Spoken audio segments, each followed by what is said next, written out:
Next, we have a speaker from one of our board members, Dr. Matt McCandless.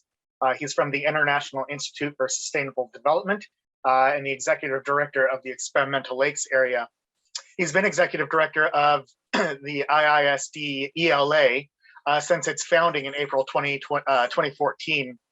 Prior to the transfer of the ELA area to IISD, Matt managed the negotiations and transition from the Canadian government, which ELA was part of, to IISD. His primary responsibilities are with the administration and operations of the world's only whole ecosystem freshwater research facility. And this involves oversight of the research, the field station ops, administration, human resources, and fundraising. His research interests are primarily in the areas of hydrology, water quality, and bioprocessing, often combined both with policy and technical research. And since joining IISD in 2006, Matt's been involved in lots of projects, including agriculture, water, bio-industrial development in Canada, Africa, Asia, and Latin America. He has his PhD in biosystems engineering from the University of Manitoba, and he is a registered professional engineer. So with that, I would like to welcome Dr. McCandless to present today. It's great to have you here. Thank you. Thank you, Dr. Lawrence. Thanks for the kind introduction. If you can hear me, Ted, can you just give me a quick thumbs up? Okay, wonderful. And I'm going to share my screen, and I wonder if you can give me another thumbs up once it appears. We see your screen now. Excellent. Is it a presenter view or just a slide view? It's a slide view. It looks good. Right. Okay, perfect. Thank you. Thanks, everyone. Good afternoon, good evening, good morning.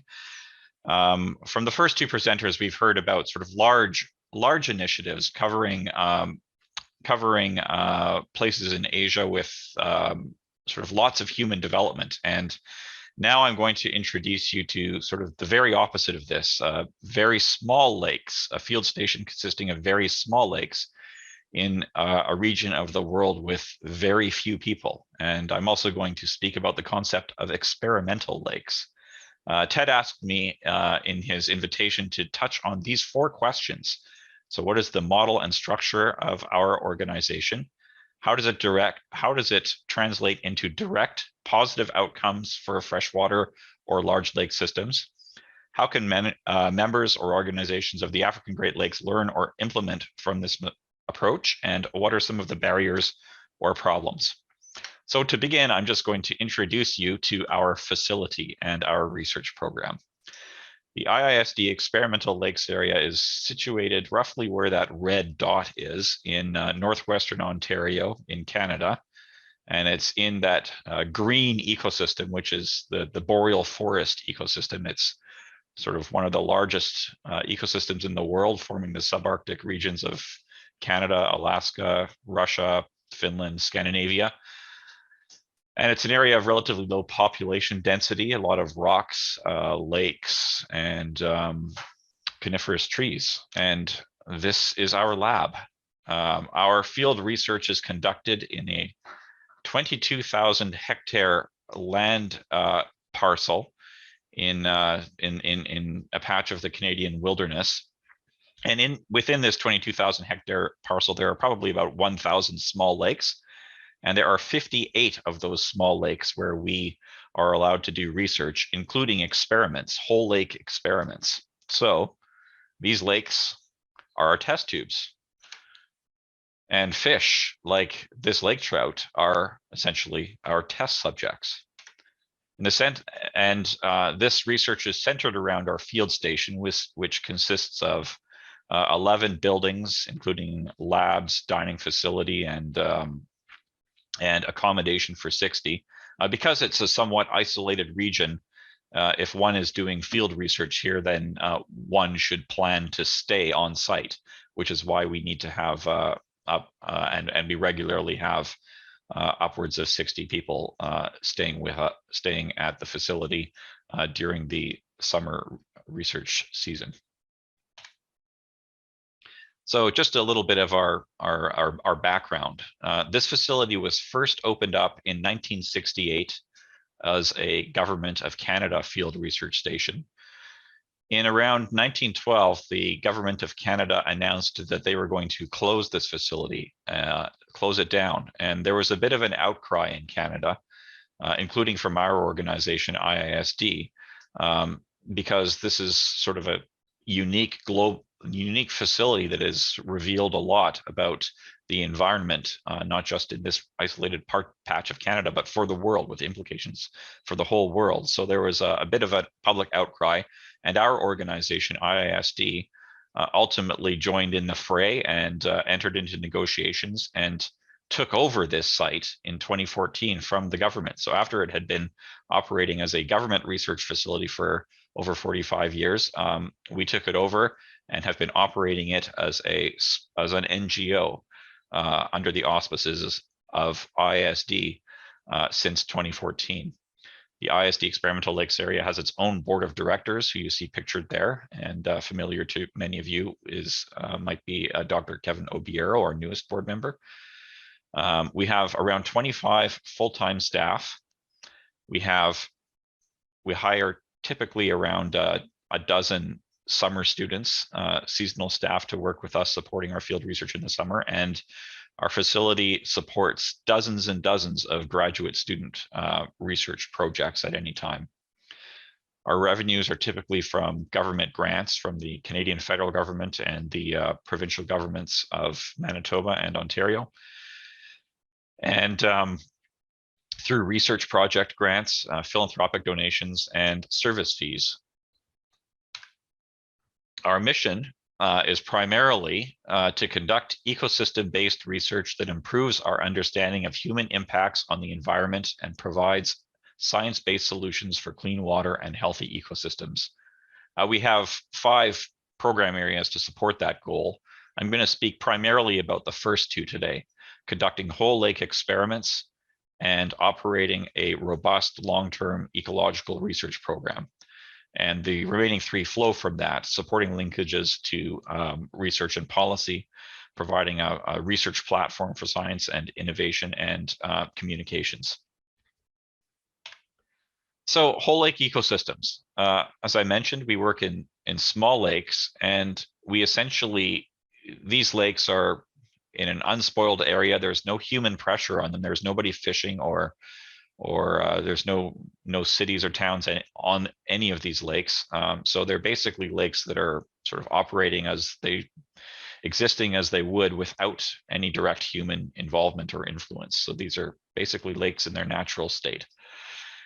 So the way we approach doing experiments in these lakes is we sort of look at a problem, and then what we might do is build these enclosures. You see pictured here circular enclosures that are sort of sealed down to the bottom of the lake, and do an experiment in those. In the picture you see, the experiment was on nanosilver, which are sort of small particles of elemental silver that are added to consumer goods. But these particles of silver will wash off or slough off, and through wastewater systems will enter lakes and rivers and oceans. And this experiment was to see what the resulting ecological impact is of this nanosilver. So following a year or 2 of these smaller experiments in enclosures, then the experiment is done in an entire lake. And in this case, following a couple of years of nanosilver experiments in these small enclosures, nanosilver was added to an entire lake at concentrations similar to what is being seen elsewhere in the human impacted environment, to study the impact.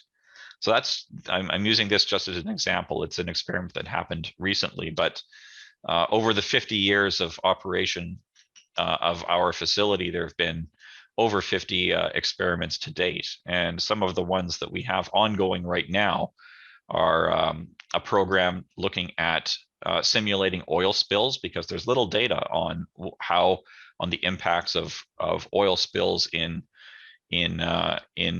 freshwater ecosystems.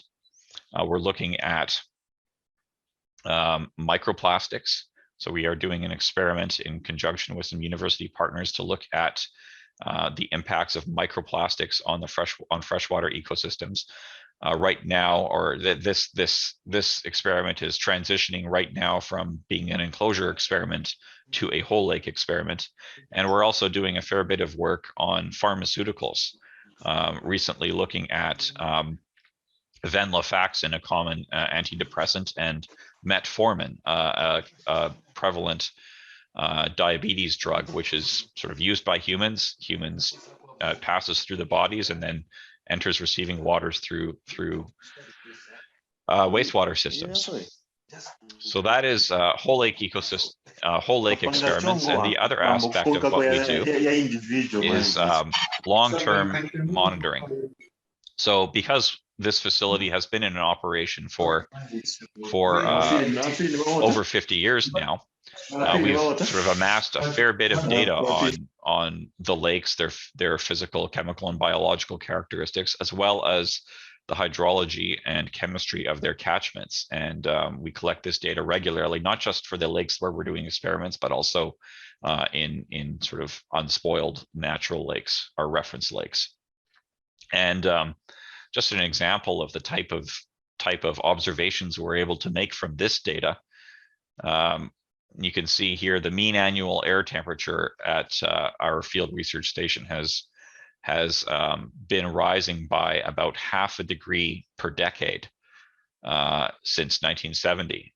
It's been rising at roughly double the global average. These lakes are typically ice covered for about half the year, and this ice cover is sort of important for the ecological functioning of these lakes. They're right now they're covered in ice. And they will probably be so until around April. But one observation is that the length of the ice cover season is decreasing. The ice-free season is growing by about 4 days every decade, and has grown by about 3 weeks since these observations were first taken in 50 years ago. And this obviously, related to this, is likely changes that we're seeing in fish. And sort of the resident cold water fish species in our area is lake trout. And while we haven't observed any significant changes in the number of lake trout, those that are there are younger, smaller, and skinnier than they were 50 years ago. So to move on to the second question, how does this work translate into outcomes for other freshwater systems or large lake systems? And this is interesting because it's exactly why our organization exists. And it's why this organization started. In the 1960s, the Great Lakes of North America were facing unprecedented water quality problems, namely eutrophication, particularly in Lake Erie. And this was causing sort of public concern. What was happening in these lakes, and what could we do? And the science didn't exist to answer that question about what actually needed to be done to clean up Lake Erie. But it was speculated that whatever it was going to take would be very expensive and needed to be done right the first time. So that is ultimately why our facility was first opened in 1968, was to test some theories of why eutrophication happens in lakes. And under the direction of this facility's first scientific director, Dr. David Schindler, this experiment was devised where a curtain was spread across a lake. Carbon and nitrogen was added to one side. Carbon, nitrogen, and phosphorus was added to another. And then you can see from these pictures, it's quite clear that the side that received the phosphorus had the algal blooms. And this and many other years experiments and research from our facility ultimately has led to new water quality policies, new directions for industrial wastewater effluent, new regulations for wastewater treatment plants and such, and agriculture, to minimize the amount of phosphorus going into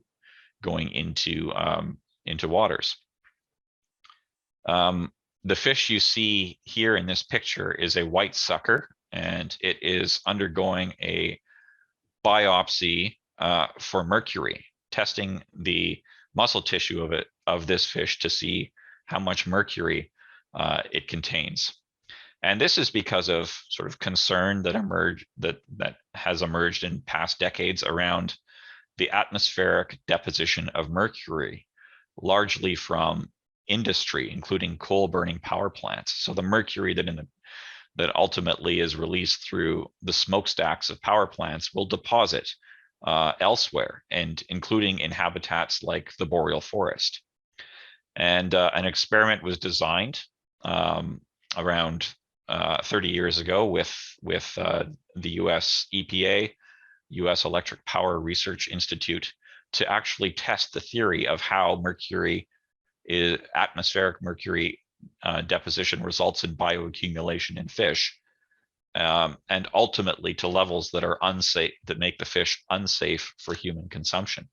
This experiment involved dropping small amounts of traceable isotopes of mercury from an airplane onto a lake and its catchment, and the resulting mercury levels in a number of fish species was tracked, and obviously they became quite high, and to the point where it was obvious that this was a problem.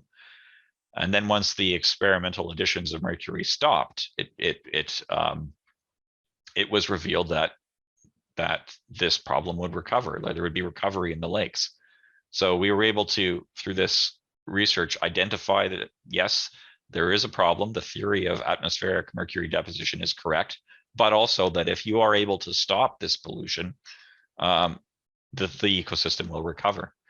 And this research ultimately has had impact. There are new regulations on mercury from smokestacks in the US, and this research has even been referenced in the UN's Global Minamata Convention on Mercury. So these are examples of how we design experiments, or our experiments are intended to address problems that the environment is facing in sort of other systems. So while we were doing work in the small lakes, in these small isolated lakes in Canada, they're really designed to help us understand and address problems in freshwater ecosystems elsewhere around the world. They're designed to be applicable everywhere. So how can members or organizations of the African Great Lakes learn or implement from this model or approach?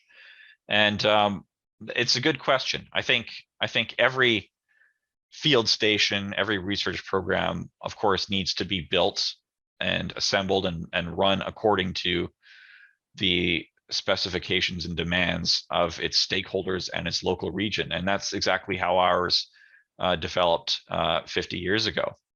But I think that there are a few themes that are quite relevant regardless of what the research program is. And that is obviously to focus on legitimacy and relevance.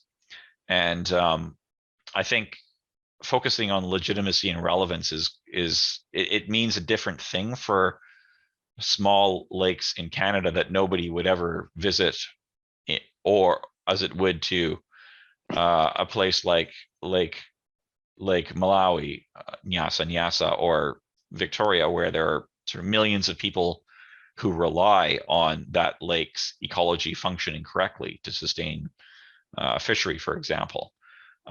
So in our case, what we focus on is not learning not studying these lakes to understand these lakes. We study the lakes that we study to understand the world better. And then maybe that is a dimension that can be added to lake research programs everywhere, is that yes, of course it's important to understand your lake or your system for its management implications, but extrapolating from that, what can your lake or your water system teach the world about itself? How can it make things better for all lakes? We obviously have a focus on experimentation, and that's something that's sort of unique to us. We've got sort of special legislative permission to do these experiments in lakes. But I think there are probably other ways to test hypotheses, which are important. I think the focus on experimentation has been sort of one of our key advantages. Being flexible, we're not tied to we do a number of projects. Our research is largely project based, and projects can last from sort of a few months, less than 1 year, to several years. And I think sort of having flexibility on what types of projects we're able to develop and launch has been key as well. We're not tied to a specific issue or theme. And because we are small, our team is 25, we rely very heavily on partnerships. None of our experiments would happen without partnerships in universities, governments, other NGOs elsewhere. And so finally, what are some of the problems or barriers? And I think when it comes to that, nothing that we experience is going to be particularly unique. And I suppose the number one would be finding steady operating funding. Of course, it's always a challenge, especially as an NGO. We don't have the same access to research funds that a government researcher or a university researcher might have. We've also had an interesting challenge of managing growth since we took over as an NGO in 2014. We found that there was a lot of demand from people to work with us and work at our facility, and that has stretched our infrastructure and equipment, which of course ties to the operating funding question. So managing growth it's a good problem to have, but it's still a problem. How do we manage? How do we get all of the research done? The world needs more scientific data. How do we help meet this demand? And finally, the last one that we deal with is geographic isolation. Being in sort of a remote part of Canada, it means that it's hard to get to. I suppose we're about 4 hours from the nearest airport, 1 hour's drive from the nearest town. So everything needs to be brought in by truck. That's all of the food, all of the research equipment. We have to generate our own electricity. Maintaining internet connectivity is a constant challenge. So we face the issue of geographic isolation. So yes, thank you. I hope that addresses some of the questions and explains our research program. And I hope it's helpful for those who might be considering developing new research programs or establishing field research sites on other lakes. So thank you very much. I'd also like to extend a thanks to all of our many of our funders, many of them who you see on screen here. And back over to you, Dr. Lawrence. Thank you. Dr. McCandless, thank you so much. Very interesting, so much to unpack and discuss. Not only that, but I also see that there's still chatter in the chat going on, so our connectivity is working. We have a couple minutes for questions for Dr. McCandless.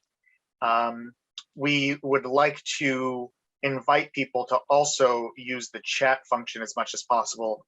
And I think, Matt, you'll have the ability to respond to those in some time, hopefully. And but if anybody does have an in-person question, please do raise your hand. Thank you. I'll also add that a number of our colleagues are on taking part in this meeting as well. I see one of them, Lee Renchuk, has already taken part in the chat, possibly correcting one of my inaccuracies.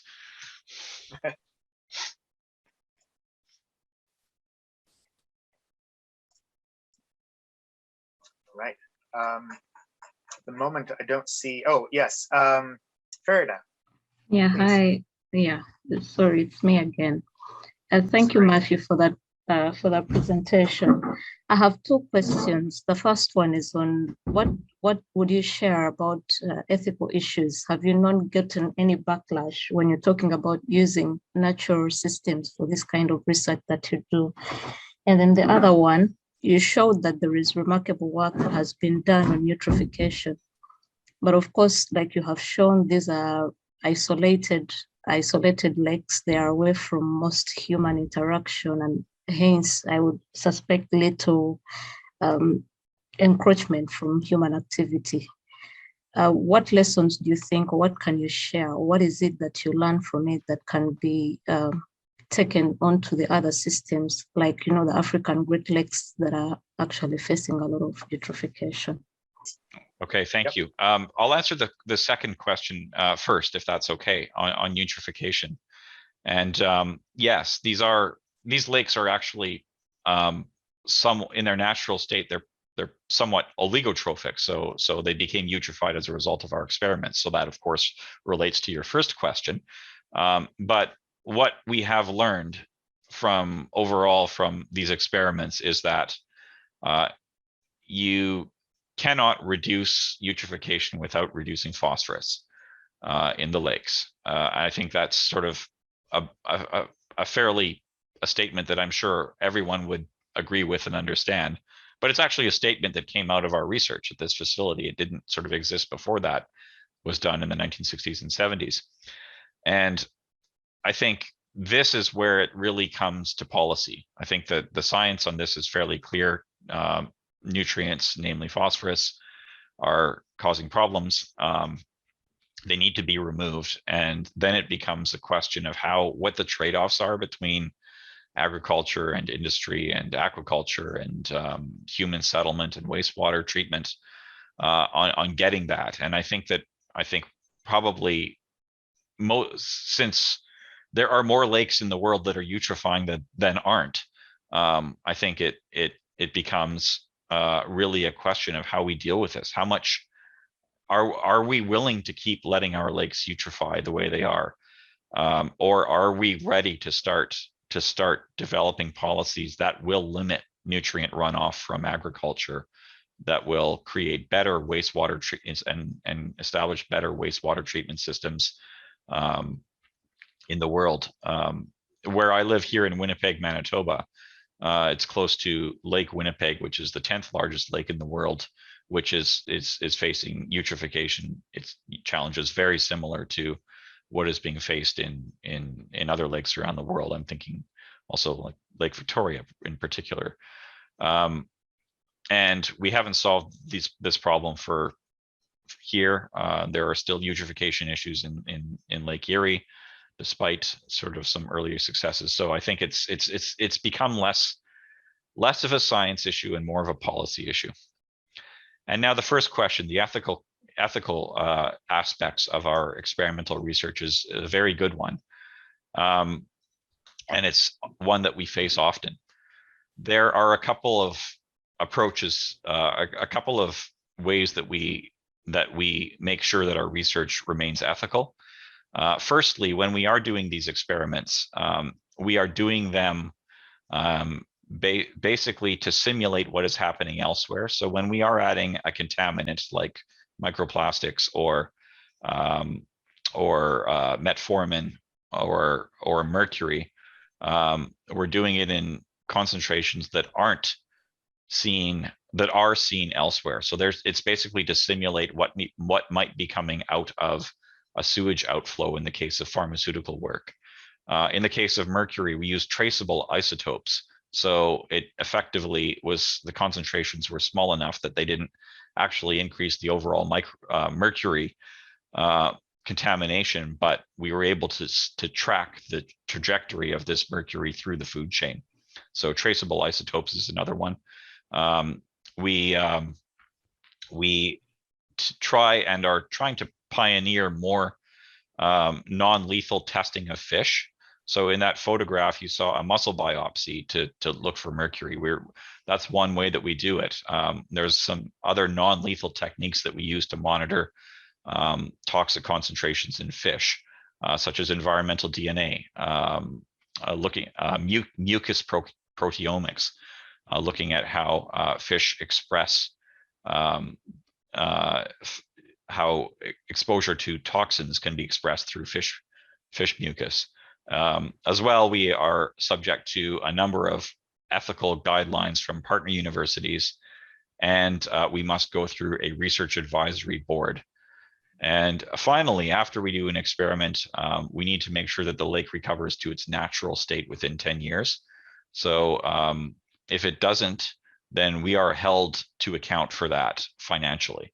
So that's essentially a number of ways that we are able to do our experiments as ethically as possible. I hope that answers your question. Thank you. Thank you. Thank you, Matt. That is great answers, good questions. And we unfortunately have to move on.